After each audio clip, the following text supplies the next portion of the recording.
Try a trouble. Hey! That was good. I like it.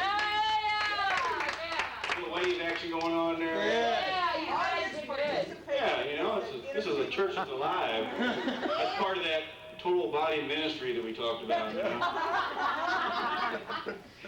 Norm is going to do a reading for us now. You ready, Norm? Sure. All right. It'll be hard to follow that. Norman, Norman, Norman, Norman, Norman, Norman, Norman, you man! Yes, I am. For those who wasn't here last year, this is my old Stand By Faithful little book here. It's a kid's book that had a big impact on me when I was grew up in a denominational church, and there was a certain pastor who would come and visit once in a while, and he would bring this book and read. And a number of years ago, I got a hold of this copy, and it's called Bird Life in Wington.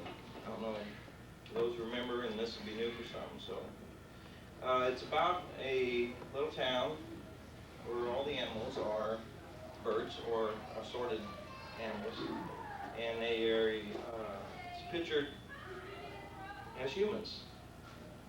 So I'll just read along here, and you guys let your imagination run wild. The title of this is Where There's a Will, There's a Way. In my travels here and there in a world of imagination, I came one day to the country called Birdland. There I chanced upon a town called Wington. Wington is much like a number of towns in which you may be acquainted. And its church life is not very different from that in the church in which you are a member. Well, I don't know about that. But for one thing, all the inhabitants of Wington are birds.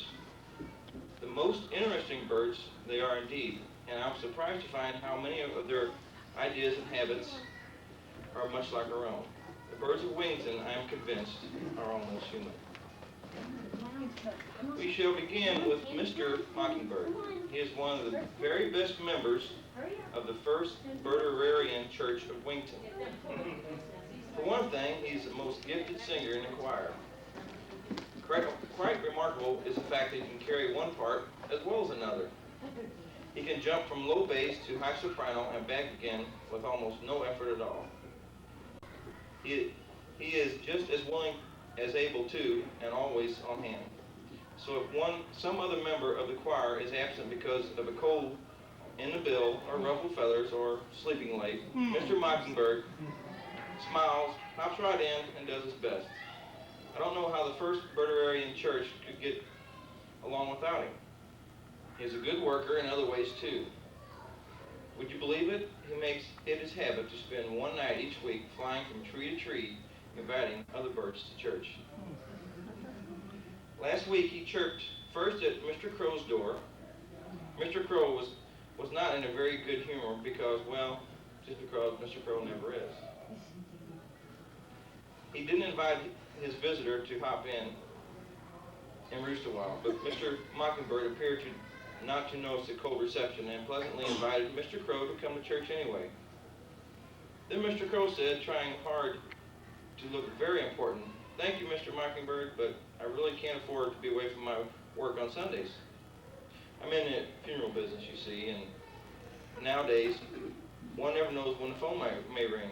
Besides," he added, trying to look quite poignant this time, "I have always felt that one could pray just as well at home, or for that matter, in the country on the end of a dead limb." Mr. Mockingbird was thinking, well, if he prayed as much as he wants me to think he does, he would not have such a glum look on his face. Then Mr. Crow asked one of those sharp questions such as birds sometimes ask when their conscience is beginning to hurt them. "Mr. Mockingbird, you do not think that one has to go to church in order to get to heaven, do you?" He supposed that would silence Mr. Mockingbird for good, but he had already had an answer. "For myself," he said, "I'm going to choose the front door. I know it is open, and I'm not sure about the others. With that, he moved down the street to the home of Mr. Duck, and again he gave his friendly invitation. And what do you suppose Mr. Duck said? Quack, quack, quack, quack. Which in our language means hypocrites in the church, hypocrites in the church. But the real Mr. and Mrs. Sparrow, no, wait a minute, but the real reason he did not want to go to church was that he had planned to go swimming on Sunday. And do you know, as he waddled down to the edge and pushed off into the lake, I believe he knew, deep in his heart, that he was the biggest quack of all. But Mr. and Mrs. Sparrow did accept Mr. Mockingbird's invitation. They said that he had just moved into Wington. Did not know many birds yet, and since Mr. Mockingbird had been so kind to call, they would be glad to come and would bring their children too. And they did. When Mr. Mockingbird looked down from the choir next Sunday, there they were, the whole Sparrow family. Can you understand why Mr. Mockingbird's solo that morning was the best he had ever sung? Perhaps the words had something to do with it. For there was a line, the sparrow hath found the house where she may lay her young, even thy altars, O Lord of hosts, my King and my God. But I think still more, he was inspired to sing unusually because the sparrows were present. Later, Pastor Penguin announced as his text, not even a sparrow falleth to the ground without your Heavenly Father's knowledge.